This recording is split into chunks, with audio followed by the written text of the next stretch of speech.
Kwa hiyo sio unatoa tu. Kwa jina la Yesu, kila anayemilikiwa uchumi wake, sio kwamba hauna akili. Mbona unachukua mpaka mikopo? Akili unayo, bidii unayo, lakini kuna giza mahali. Yaani unafuata hela benki au kwenye kikundi, umesubiriwa, unapozichukua na wao wanachukua kutoka kwako.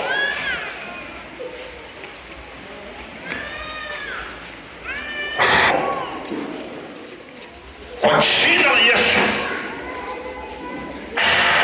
hautatumikiwa tena, hawatakuabudu.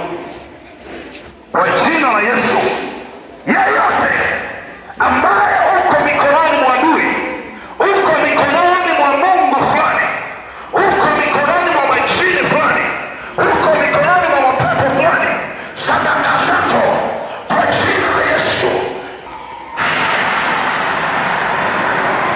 yatosha kuwa maskini. Ukawa na maisha fulani, ulevi, uzinzi, maisha magumu, sio mawazo ya Mungu hayo. Ni yule ambaye baba zako walikuwa wanamwabudu ndio anayewasababishia hao wengine kuwa walevi, wengine kuwa watu wa ajabu. Yaani wewe ndio unataka nafuu fulani.